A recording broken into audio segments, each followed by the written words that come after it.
This is Pet Life Radio. Let's talk pets.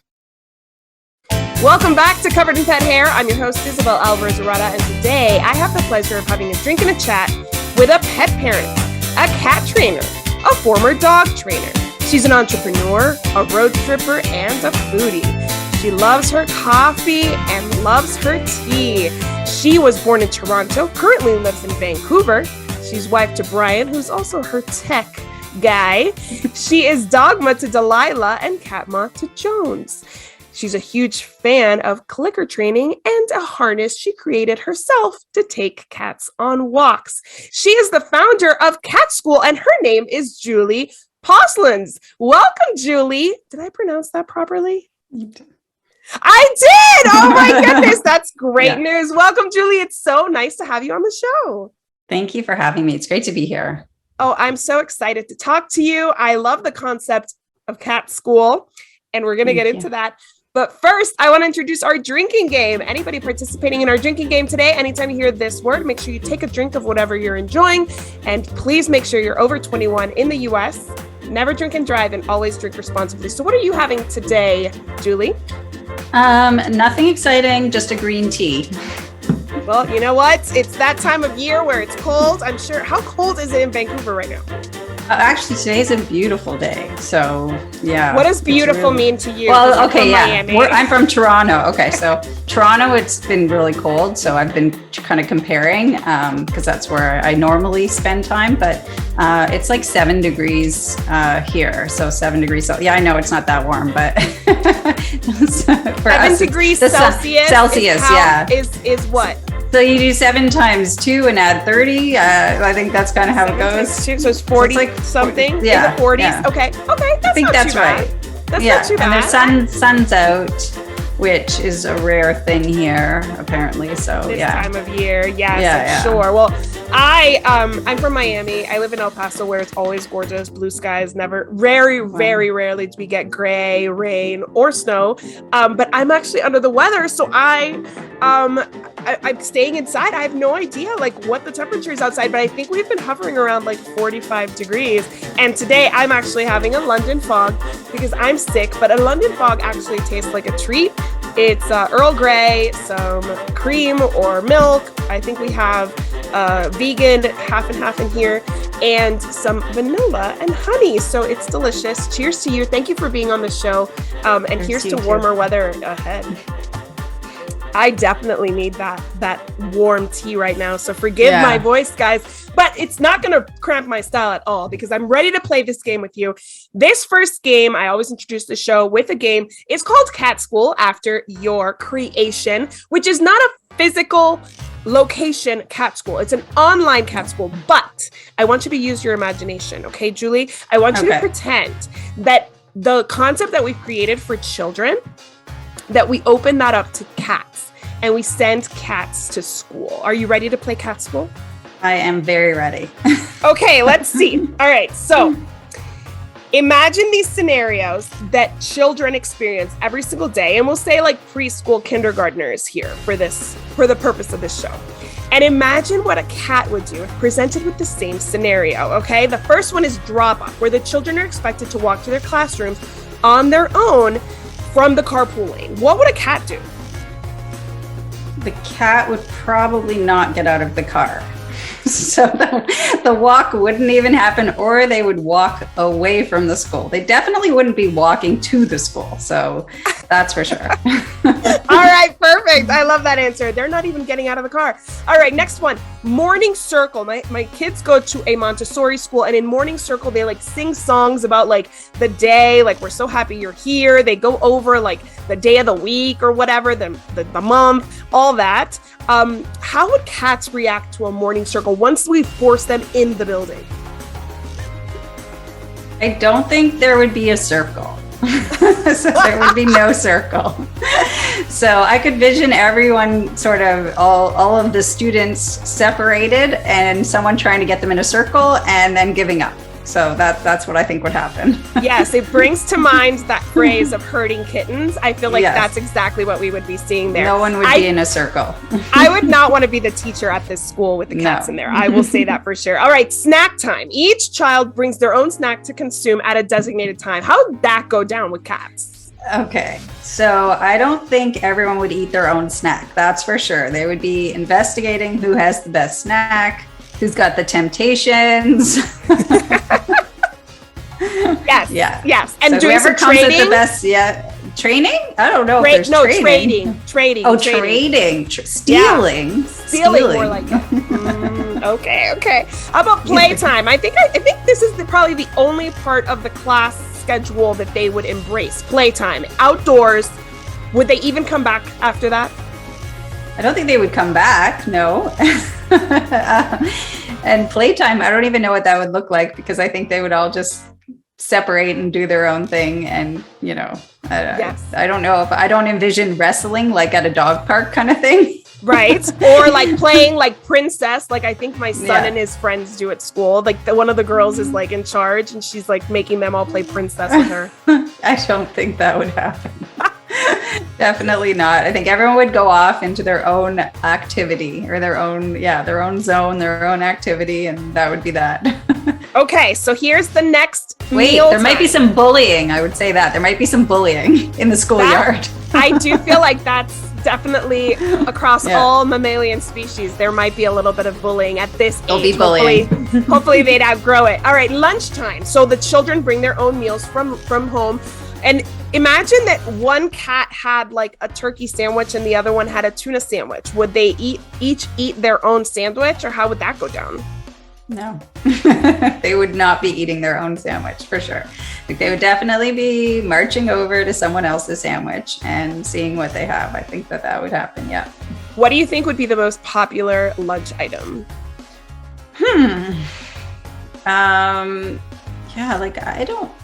Probably the chicken, maybe I don't know. That's a good question. I don't know what would be the most popular meat. Most popular meat, but it would have to be some kind of a carnivorous meal for sure. How about nap time? Would they all grab a blanket and go to a designated spot when they were told to? Nap time could actually work. It might be the only time of day that after all their activities, the bullying, the stealing, nap time might actually work. They'd probably find the sunniest spot and fight for the sunniest spot along the ledge of the windows in the classroom. I could see that. Love that. Yeah. Yes, I agree. And then, okay, so now it's the end of the day, school release. How are these cats feeling about their day? I think they're feeling tired and happy because they probably actually even though they've, probably not shared that they were happy to be there, they appreciated the activity and enrichment. That's what I always say. They really do. They might not want to get into it, but at the end of the day, they appreciate it. They're reluctant participants, but then they take a good nap and they're like, that wasn't so bad. That wasn't so bad. Yeah. I think that's perfect. Exactly that's awesome. Okay, so now I have a visual of what cat school would look like. And I want to know, how long have you been running your cat school? So cat school started in 2017, so 4 or 5 years-ish. And it basically started with me offering my first course, which was Teach Your Cat a Paw Shake. That was like my teacher. It was a fist bump, high five, low five, and put it all together into a really cute, unique paw shake. That was the first thing I ever tried. So, yeah. And people responded to that. Was that a local thing or just online, or how did that work? It was online. It was kind of like the first thing that I came up with. And people did respond. It didn't end up being what I was going to keep reiterating. And, I kind of had to go from there and figure out what would people be interested in. But I did get, a bunch of signups, and we had fun training our paw shakes and kind of started with that. Yeah. That is so cool. So do you do trick training as well as behavior modification in cat school? Yeah. So trick training, practical behaviors, solving problem behaviors. And leash walking. Those are kind of the big areas that we cover. That is so cool. I love the leash walking. That is so important. I think that when people can't have catios, this is a really good option. Because I think everybody thinks I have to have a catio. You don't. There are other options for sure. How about You told me you were running a pet care business prior to cat school, or did you do it alongside cat school? How did that transition happen? So I had a dog walking business for many, many, many, many years. And then I went back to get my master's in animal behavior. And I kind of had my business running, while I was away. I went across Canada to do my master's and my business kept running. And so once I kind of realized that, when I came back, I was like, okay, what now? Am I going to go back to dog walking? But anyway, I ended up having to write my thesis. So I couldn't really work at that time.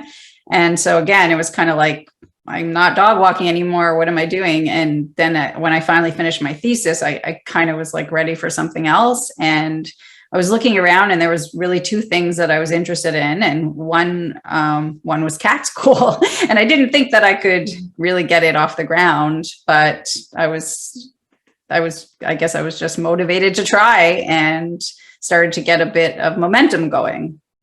That is awesome. Yeah. I mean, you're doing great with it. You have a great online social media presence and following.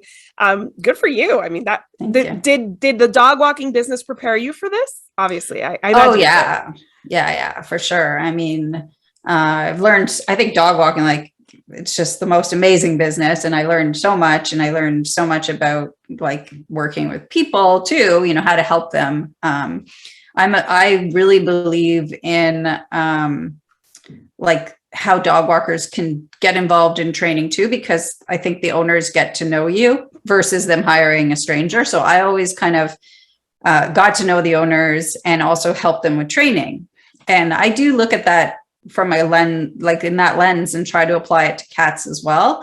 And I think that, maybe one day if I ever offer more services to training people, it would be in that way too, more of like a cat sitter who's going to have more skills, because I think there's a real opportunity there to, people are accepting, they are willing, to hire cat sitters and stuff. And I think once they get to know them, that's a good opportunity for people to say, hey, I can also help you clip your cat's nails, teach you how to get your cat in a carrier. So I always see things through a dog walking lens, but right now I don't have anything like that, it's going on. I don't have a trainer program yet or anything, but yeah, it's always in my head. I'm like, how could we help cats? And how do we do this with dogs? And how do we apply that? And so I think it's very, very useful to look at what's been done with dogs and what works and what helps them. And then kind of apply it to the cat world. Because it's so new, the cat training world. That's exactly what I was going to say. It's such an untapped market still. People don't realize. I mean, I think people in the dog world are still realizing that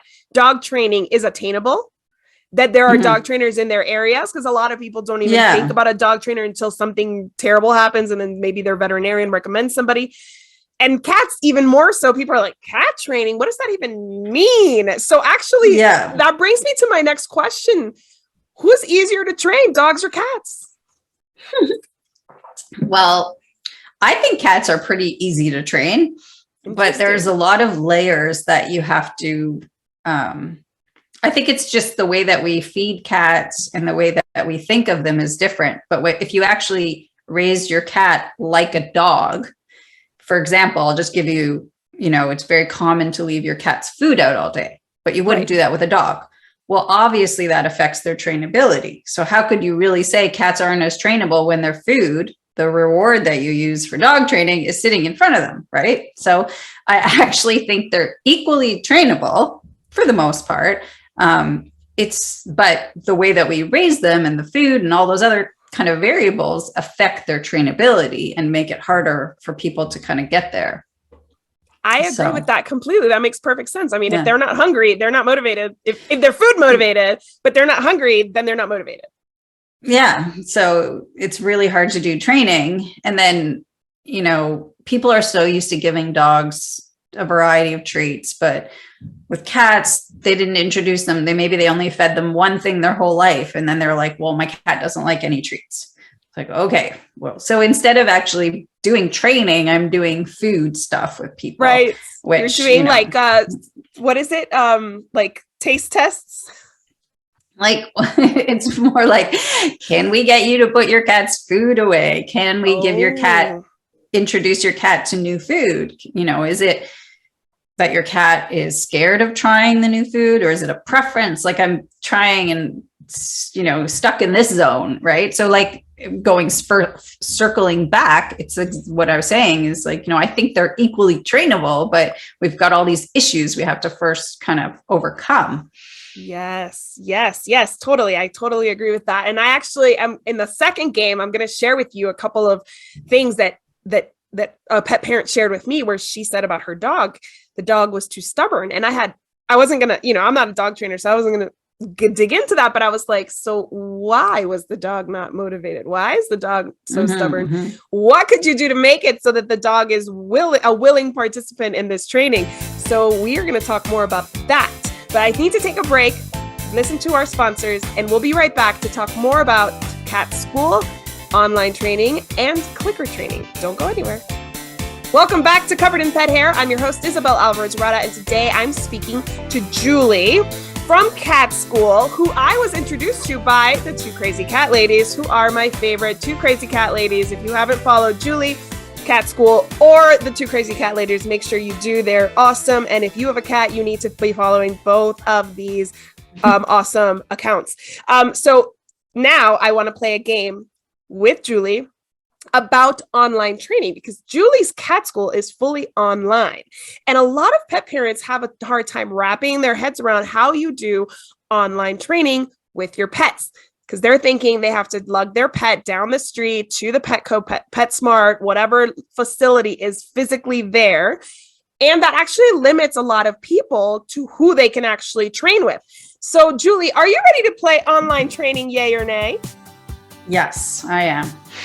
All right. So here are some thoughts, misconceptions, beliefs that I heard from my followers and my audience regarding online training for cats and dogs. I want you to give me your thoughts on this, whether it's right, wrong, indifferent. Let me know what you think about these, I guess, hesitations that people run into when considering online training. The first one, is it's less convenient than an in-person class because you have to remember to like log on and do other things outside of the face-to-face class. Well, I'm going to say no, it's not, because at least with my program, it's not at a specific time. So you can log on whenever you have any time. It's not like you have to go on at a specific time or anything like that. But being able to go on whenever you have time or whenever you feel like it, to me, would be a big convenience. So not having to go to a specific class, that to me, that would be more inconvenient if, for instance, you're more tired or you've had a busy day or whatever. So I think online, more convenient. I would agree with that, especially like around winter when there's weather and cancellations and like all that. Yeah. And you're like, yeah, my kitten or my puppy still needs manner training, right? They still need to do something, but I haven't been able to take my cat or my dog down the street to training because of the weather. So yeah, I agree with you. And then is it self-paced? Yeah. So they can work on it whenever they want. Yeah. Awesome. Yeah. I mean, like, sometimes the week gets crazy and you don't have time to fit something in. So you resume the next week. Would that be like a huge deal breaker? No, I think it's great. People can work on it whenever they have time or when their cat is up.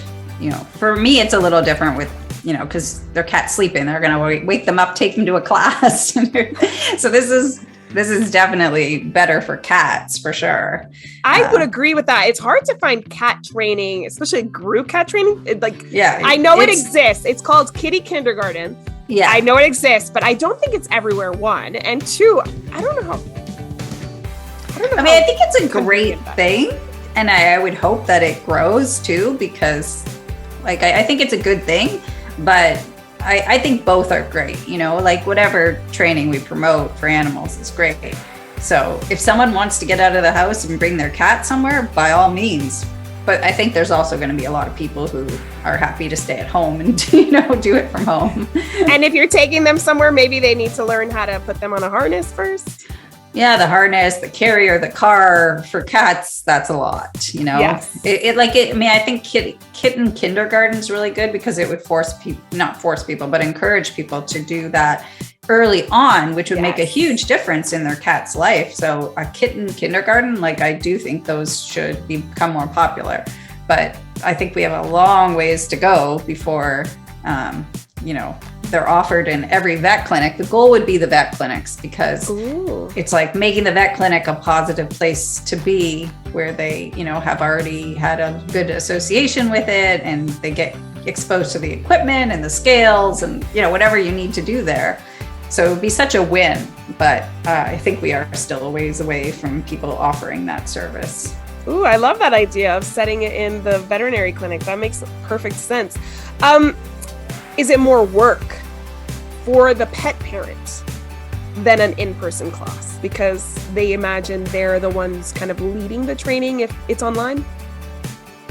I think it would be the same, because when you go to a class, you're working with your pet, you're watching the instructor, but the instructor can't spend that much time with you. So, I think I would say it's probably the same. And the goal is to train the people, like, I would not encourage someone to do board and train with their dog or cat, where you send your animal off. So similarly, you have to be the handler in any case. So whether it's online or at the school, you got to learn. I love it. It's true. We're not really training the cats and the dogs, people. We're training you. We're training ourselves for sure. So how about the people who say, my pet didn't do well in an in-person class? They just didn't respond to it. What would you say to them about online training? Well, online would be better because there's less distractions. I always say, like, teach the behaviors in a low distracting environment first. I remember working with some dog people. I went to their house, I did one lesson with them, and I gave them a book that encouraged them to read a book on clicker training. And then they went to the class and they were like, oh, it's so easy. It was like, we didn't learn that much. And I was kind of laughing because, the opposite is they don't do that first. They don't do it in the house, and they go to the class. The dog is all distracted. It's never learned this. It's so much better to do the hard work first in a quiet space. And then, then you go and you add the distractions.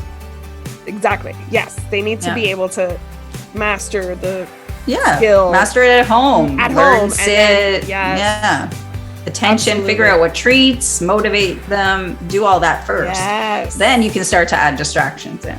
Yeah, and it's a safer environment. You have their attention. If something, if they wander off, it's not as dangerous as if they wander off at the vet clinic. All right, let's see. How about for those people who say that my pet's too stubborn to do any kind of training? Well, that's definitely, I get people saying that to me all the time. That's frustrating, obviously, from a trainer's perspective, because you're just like, of course, that every animal can learn. We know that. So it's obviously something that you're doing wrong, but we don't want to say that because that's, not the right way to approach this. But we try to figure it out, and, how usually it's food with cats. So, it's not stubborn. When people say my cat's too lazy, they say my cat's lazy. That's what I usually get. And obviously that's, not something I like hearing, because I don't believe any cat is lazy, but cats also get used to not getting attention. So when you start doing something new with them, they're very suspicious, and they're like, what are we doing here? Do I really want to participate in this thing that we're doing? And of course, at first, they're going to be not that interested until they see what's in it for them. Mm-hmm. Yes. So you have to show them.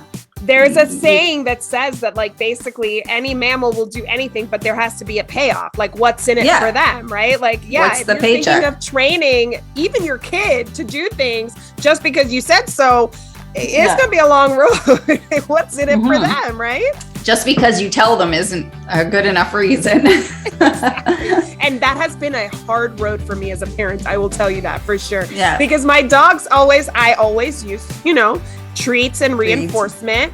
And when I fostered neonatal kittens, they were so little and eager to please. And honestly, they didn't really get into anything because they're little and exploring, and they're so cute that it doesn't matter what they do because they're so cute.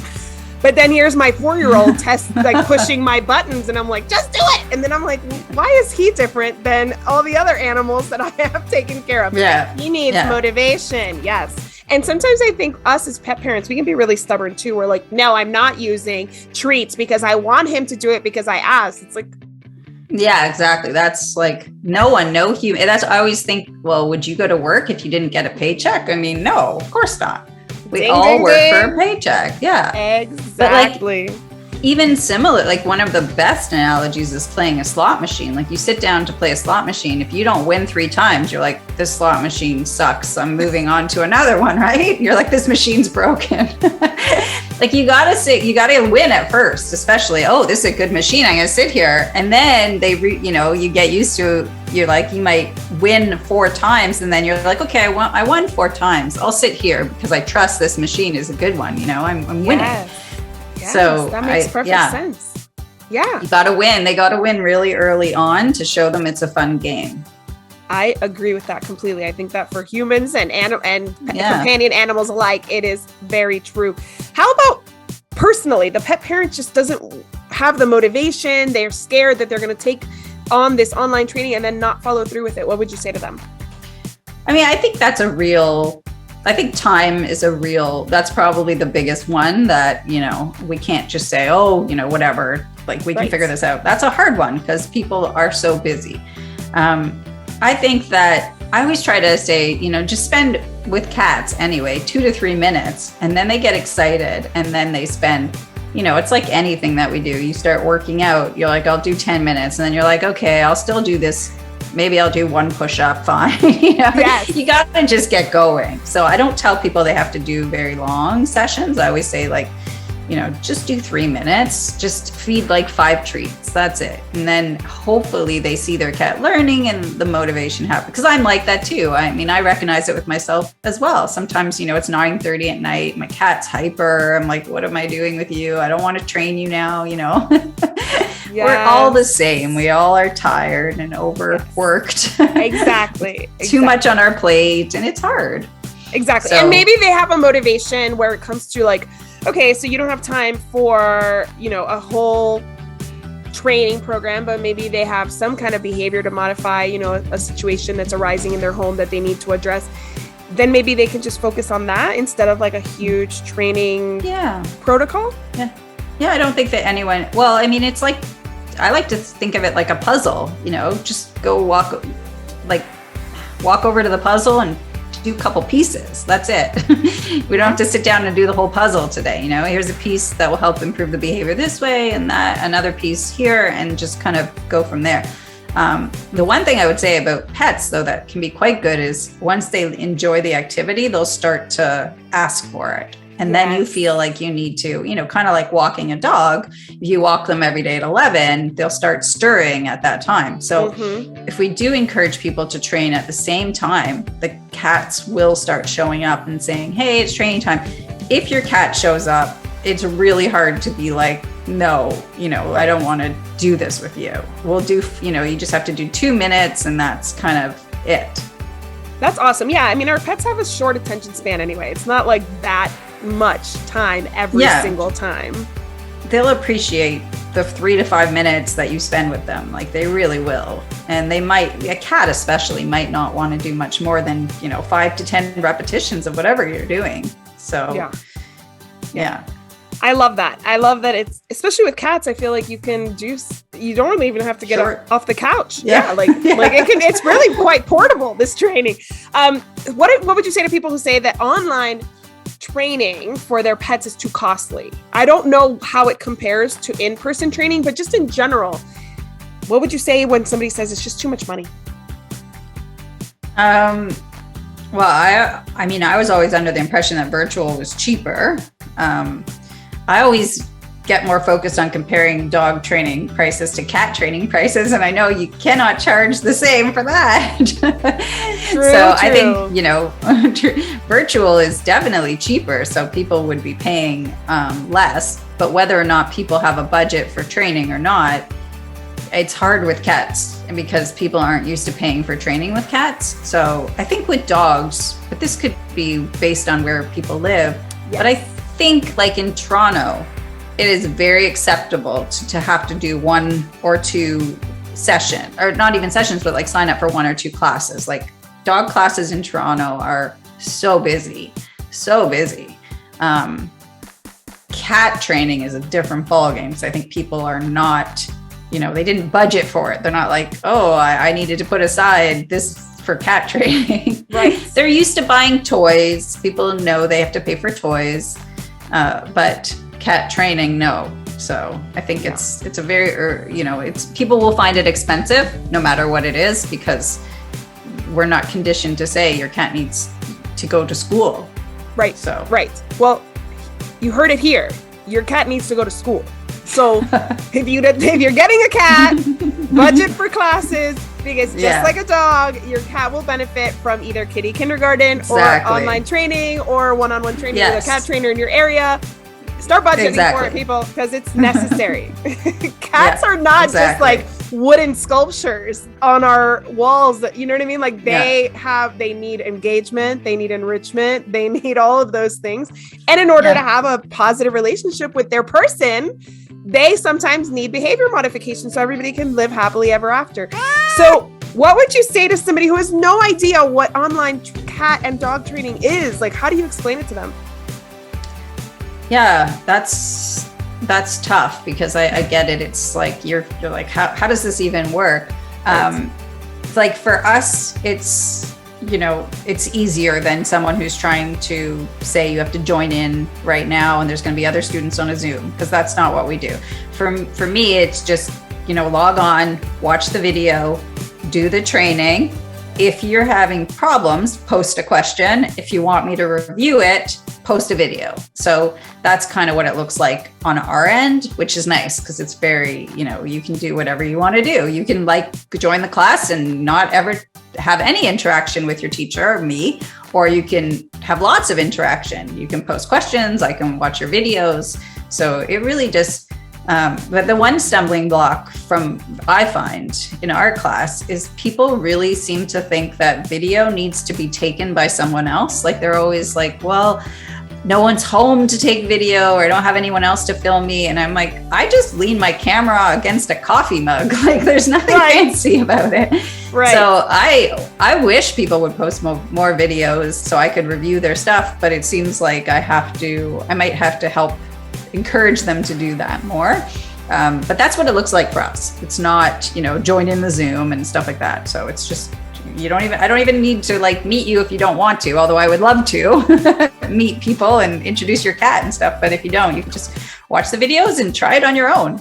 That is so cool. That sounds like, okay, so when you start a new job in a corporation that has online training, you log in at your leisure. Maybe they give you 3 months to complete this onboarding process. You log in, you watch your video. Maybe you answer questions, a quiz or something. In your case, is it a Facebook group where you discuss you troubleshoot things? I know. So we're on a platform called Mighty Networks, and it's really good. Yeah. So people can, there's a chat feature. So people can, if you don't even want anyone to know you're there, but you want to chat with me, there's that. You can even put your video in the chat feature. But people tend to like introducing themselves and showing pictures of their cats, which is great. And so far, I haven't had any problem with people posting comments. People will ask a lot of questions. So that's good. It's just the video. I really like seeing it. And when people say, well, my cat's doing this, how do I stop it? Or, I want to that's not a good example, because I actually don't want to see their cat doing something bad, but more about a training thing. If they say, I'm trying to teach my cat to fetch and it's not working, I would love to see what step is the training breaking down. Show me step 2. Show me trying step 3. And then I can say, okay, this is what's going on. That's exactly what my next question is. My final question of the game is, my friend, who's a professional pet sitter, Tiffany Hammer Manson, she actually commented saying, my only concern, because I asked my audience about these concerns they might have, is that I'd be doing it wrong and nobody would tell me. So then I wouldn't see the progress I wanted to see. But you're saying all she'd have to do is send a video, and you could be like, actually, Tiffany, you're late on the click, or whatever it is that's happening. That's exactly delaying the learning. or you miss this step, or show me step 3 again, or, we need to work on this a little bit more. But yeah, it's actually really good because like in a class, you can listen to the instructor and you see what they did, but like 2 seconds later, you might be like, I don't know if I really remember what her hand signal looked like or something. On a video, you can pause it and you can literally see like, this is my hand signal for sit. This is what it looks like. And you can slow it down, and then you can try it. You could videotape yourself, see what you look like. So it offers a lot of good opportunities to improve precision, because you can see exactly what people are doing and watch it over and over again. Yes, and it's individual. So it's not like I'm an instructor seeing 20 people with their cat or with their dog, and I only catch how this person didn't quite execute like I asked, but I missed all these other people doing it. Not to say exactly wrong, but like missing the cue or whatever it was. And I was a fitness instructor for a long time. I taught Zumba, and I will tell you that monkey see, monkey do does not work. I would do something and I would see a class full of people doing completely different things. So monkey see, monkey do does not always work. It does take time and training and practice. So, and somebody to like kind of go around and be like, actually, that's not where we jump, or that's not where we click. Yeah. So I will say, like, personally, like, I'm a big online learner. Like, I take a ton of stuff online. I just, to improve my skills, I always do when I send video. Like, I'm a huge fan of online learning. And also, you probably know, if you have a busy schedule, you want to just be able to do it when you can have time to do it. You're not going to want to log in. I never watch a webinar at the time that it's posted. Never. I don't know why. It's like, I don't know if they're not designed for when people are available, or if it's just we don't have the time. I don't know. But if it doesn't have a playback, I don't even register, because I'm like, if I can catch it. Exactly. And honestly, like, online learning is amazing. I mean, right now, YouTube is the second largest search engine on the internet, right? And why? Is it because people want to learn how to do things? DIY has never been like bigger, because people can learn how to do things themselves from the comfort of their home without having to, hire a professional to come here. Like you said, I'm sure it's much more affordable to do an online training like this and have a professional come into your home where you're the only person. Your course is for multiple people, so you can share the cost of creation rather than your time walking. And also, what I always tell people too, like, I think people don't realize this that much, but when you're trying to build a resource to help people, it is so good to have other people's questions. So many students will say this after to me. They're like, I was reading all the other questions and I saw my answer. And I'm so, everyone benefits so much more when you share all your questions and your videos. It's like, it turns out to be such a great resource. So I try to encourage people not to reach out to me privately on email and be like, how do I fix this? I'm like, join the class, and, you'll see like your question even in there probably. And if it's 3 a.m. and you just want to know the answer, maybe you can search it and find it instead of waiting for the next morning. Instant gratification. Yes, exactly. So you offer a cat school membership. What does that entail exactly? So we have like a monthly membership, and it's $25 a month, and people can come in and have access to all our courses and my support. So like I was saying, they can leave a comment and they can post a video, and basically it's got a lot of content in it. And I'm always, trying to figure out how to help people get through all the content, because, you don't want your program just to have tons of information. So, but there's a lot to learn. Like, we've got tricks, practical behaviors, nails, teeth brushing, harness training, leash walking. And I try to do monthly challenges, sometimes backpack training. So like, once you open the door, to cat training, it's just like, wow, I want to learn this. So I just did a poll and asked people what they wanted to learn, and they wanted to learn shoulder cat, which is to get your cat to ride on your shoulder. So like, there's just always so much to learn. And I'm even like, wow, we have so much to do in here. That's amazing. So what are your credentials? Obviously you have a master's in animal behavior. So why cats? Like, I guess with that master's, you could have done anything. Well, so it's so with the master's, I got my animal behaviorist designation. So that through the Animal Behavior Society. So that means I can work with, any species. But I ended up working with cats because of my own cat. Actually, he was really interested in doing training when I was working with my dogs. And so I was training him. I was training my dogs every night, and he showed up to do the stuff, and he wanted their treats. And so I started to train him. And then I was like, I wonder if I can teach him all the things that I taught them. Like, how would that look like? And so I just started doing that. And I was posting my dog tricks on social media. And then I posted Jones's tricks. And I started getting so many messages from people. And I started looking around, and I saw no one was really doing clicker training with cats. And I don't know. I was just kind of like, wow, there's something here, because cats really love this. I had, he passed away March, but he was pretty aggressive. And so I was training this dog, and at the same, I was basically getting some information that I really shouldn't be taking him out in the public because of his level of aggression. So I was having to enrich his life indoors. And that's really how I started to get into clicker training. And so to take that and apply it to cats who live in this indoor environment and don't really get that much enrichment, it actually wasn't really a big leap for me, because I had been trying to tire out this aggressive dog, in downtown Toronto. There's so many triggers, and I had really limited time to take him outside.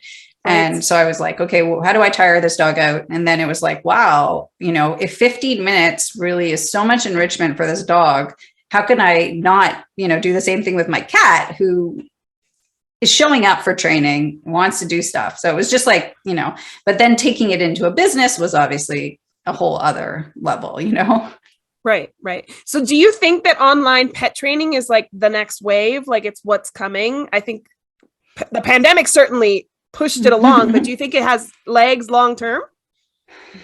For dogs, I can understand why people would want to go to a class and see their dog play with other dogs. So I see it as both, though. Personally, as a dog owner, I would definitely do the in-class, because I would want to see, my puppy playing with another dog, and I would think that it's fun and you meet people. So I would definitely do that. But for anything, in any tricks and stuff, I probably would do it at home. I think if I wanted to do a trick class, I don't see why I would go to an in-class for tricks. I'd probably just, stay at home. You want their full attention for tricks, right? Otherwise, it's just gonna take longer. If I was going to a class, I'd be in my own little zone anyway, and I'd have to travel there, and there's no interaction with dogs. Yes. So I just don't see why I would go. But for a puppy, yes, I probably would, just because I think it's fun to watch them play and have their puppy playtime and tire them out. Socialization. Mm-hmm. Yeah, for sure. I agree. I think they're complementary. And I think what's really awesome is I've interviewed many guests that offer very specialized courses online, and they might, Michael Shikashio, he specializes in aggressive dogs. So he has an online course that he designed for professionals working with dogs, but then pet parents started asking to join, and they have a great experience there. I also interviewed Melina De Martini, who does separation anxiety for dogs, and she's wonderful, but she's in California. Michael is in Connecticut. So I might want to work with Michael or Melina, but they are not local to me. So if somebody wants to work with you because they've developed a trust with you over social media, they like your style, they like what you teach, this is such a great opportunity to go straight to the source of your inspiration, right? Because we're all getting inspired on social media to kind of push our pet parenting a little further. Absolutely. I agree. It's a great opportunity to work with professionals, and I do that all the time. I sign up for everything. Yeah, because you resonate with the message, right? You resonate with the person, you resonate with their message, with their style. I love that so much. And what's really interesting to me about you is that here you are, this academic, behaviorist, business owner, obviously animal lover, and you're also kind of an inventor. You designed your own cat harness. Tell me about that. Well, the first thing I want to say is that the cat harness style isn't anything that unique. It's a vest style harness, and it's been around. When it comes to this equipment, it's the little things that make a difference, isn't it? The reason I went ahead with it is because I actually like doing kits. So Got I it. combine stuff together. So the harness right now I sell with a 10-foot leash because people don't typically sell longer leashes for cats, which I'm a huge fan of. Like I've always as a dog walker, I always use long lines, 10, 15. So I sell a 10-foot leash. So that was part of the reason, as I wanted to be able to bundle it. And then with the kit that I have right now, with the training kit, I sell a book. And then, so I'm doing the same thing with the harness and the book's almost finished, but it'll come. So the person who buys our leash walking kit will get a book, a harness, and a leash. So it's like, I just don't want people getting the harness without the information. Right. I've done so much research and so much of my own practical stuff on leash walking cats. And, I could not sell a product and then read a review that says my cat slipped out. And, right. It's just terrifying to imagine. So I'm trying to do everything I can to make sure that when they get outside, they have a tracking device on. Right. They have everything they need to be safe. They're not just taking their cat out onto a busy street. So I'm really trying. So that was the motivation for me, because these harnesses, some harnesses do exist, like the same style, similar style to what I have. Mm-hmm. But also I'm also a big advocate for a certain color because I want people to be able to spot cats. So, I don't want them wearing black when they can be wearing a bright color, like ours is turquoise. And the leash too is, from my experiences, being able to see the leash on the ground if your cat goes behind a bush is also helpful. So I put a lot of thought you've thought about everything. I thought about the safety because it's a hard one. And, I want to tell people to do it. I want to be an advocate for leash walking, but only if their cat is going to be safe. I don't want to be saying, take your cat outside and then they have an incident. I mean, for sure, it's the same thing as dog walking. Like, yes, your dog. I was going to say, dogs desperately need walks, but I'd rather you keep your dog inside until you get the right equipment, because that dog walk, if he ends up under a car tire, it's not going to help him in any way, obviously. So there's terrifying. There's a saying, fool with a tool is still a fool, right? You need to have the tool and know how to use it. So I love that you're into the book. You also have another few kits. What other kit do you have? So the other kit I have is a clicker training kit. So it comes with a clicker and a target stick and a book that introduces a little, I don't want to call it a book. It's a little guide of getting started. And then the guide has links to YouTube videos. So it's like a little guidebook and tools, and it gets people started on their clicker training journey. That is awesome. And obviously, to purchase those, they just go on your website, they purchase those kits individually. And then if they get inspired, they can join your course after that, your membership after that. Yeah. So there's, whatever journey people want to, wherever they want to start. If you want to just get the kit and you have the tools, you have access to the YouTube videos to start watching. The kit is also on Amazon. So if people want to buy it there, they're welcome to buy it there. And I think international, we don't sell it internationally. So that's an option too on Amazon. And then if they need more help and they want to join the membership or have more of a roadmap, then they can come into the class. They want my support. That's usually if they get stuck anywhere, then they want to join the class so they can make sure, they get past that the initial challenges. All right. Awesome. So where can my audience learn more about your classes and your membership? So catschool.co is our website, and the YouTube channel is great. There's lots of videos there, and that's youtube.com and then /catschool. So, or if you just go to YouTube and you search Cat School, obviously we'll show up. But so catschool.co is our website, and there's links everywhere. And I'm pretty sure if you just go Cat School, we'll show up on Google as well. I would hope so. I think we do. You are for sure on Instagram. I've seen you there. You're on Facebook, correct? Facebook, not as much. So basically how our social media works is I do a lot of work on YouTube. So you'll find a lot of videos there. And then I try to encourage people to share their training with me on Instagram so I can show it off to other people. And then if I remember, I push it to Facebook, but I actually don't go on Facebook anymore. So what's funny is Facebook, when you're sharing links to YouTube, they shut it down anyway. They don't share it. They like really limit it. They want to keep everybody on the platform. So I don't blame you for not spending a lot of time on Facebook. I'm a little discouraged myself on Facebook. Yeah. I mean, for me, I know it's like what you said, people are looking for learning stuff on YouTube. So if you're looking to help your cat, YouTube is the best place for me, because people are looking for those tutorials. So I've had a lot of, we have about close to 40,000 subscribers on YouTube. So lots of people are looking for training. That is not easy to do. So congratulations. That is a huge channel. I'm thrilled for all the people you're reaching, because that just means more happy cats. Mm-hmm. Mm-hmm. So that's where a lot of my time goes, because I know people want the information and they also take a lot of time to make those videos. Absolutely, for sure. Well, I just want to propose a toast to you for being so awesome and for helping all those cats and for coming up with this cat school, which I wish you nothing but success with. Cheers. Thank you so much. Thank you. My pleasure. I also want to propose a toast to our executive producer, Mark Winter, and to our audience on Pet Life Radio and on YouTube. Thank you for spending your time with us. Make sure you train your cat. And here's to a life covered in pet hair, because there's no better way to live. Cheers. It's bad luck if I don't drink. Have you heard that? Oh, that really? If you say cheers and then you don't drink, it's bad luck. I don't need any more bad luck. I did that in the beginning when you said that, and I was like, oh shit, I didn't drink. No worries. We'll just take another sip later to make up for it. To learn more about Covered in Pet Hair, please visit coveredinpethair.com or petliferadio.com. Thanks for watching, and we'll see you next time.